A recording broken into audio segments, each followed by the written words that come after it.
અગાઉ Udhna police station વિસ્તારમાં Laxminarayan society જે ઇન્ડસ્ટ્રીયલ છે એરિયા એમાં BRTS બસ સ્ટેશન પાસે BRTSની બસ હતી, એમાં એના ડ્રાઈવર સાથે એક વ્યક્તિએ મગજમારી કરી હતી.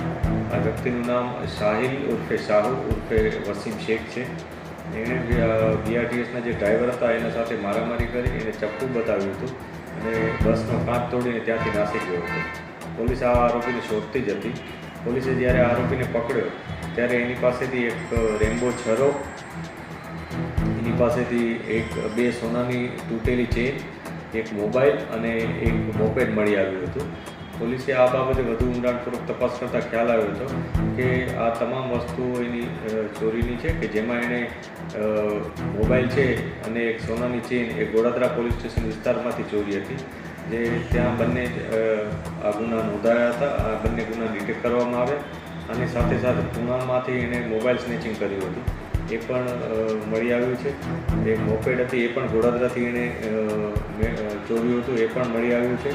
આવી રીતના કુલ 4 ગુના ડિટેક્ટ કરવામાં આવે છે. આ ઉપરાંત એક વધારાની જે સોનાની ચેન હતી એ આરોપી કબૂલ કરે છે કે એણે HTC market Salabatpura police station વિસ્તારમાં કોઈ જગ્યાએથી ચેઇન સ્નેચિંગ કર્યું હતું. પોલીસ અત્યારે જે ફરિયાદી છે એની તપાસ કરી રહી છે. જ્યારે ફરિયાદી મળી જશે ત્યારે એની આગળની ફરિયાદ દઈ અને અમે કાર્યવાહી કરીશું. આ જે આરોપી છે સાહિલ ઉર્ફે શાહુ, એ અગાઉ પણ 4 ગુનામાં આરોપી તરીકે હતો, કે જેમાં મૈદરપુરા, ખટોદરા, સલાબતપુરા અને અઠવા આ 4 પોલીસ સ્ટેશન વિસ્તારમાં એણે અગાઉ 8 પ્રકારના ચોરીના અને સ્નેચિંગના ગુના આચરેલા હતા. એટલે આ એક રીઢા પ્રકારનો ગુનેગાર છે.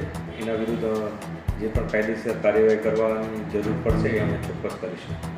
સર, કઈ રીતના ટાર્ગેટ કરતો હતો આરોપી, કેવા લોકોને ખાસ કરીને?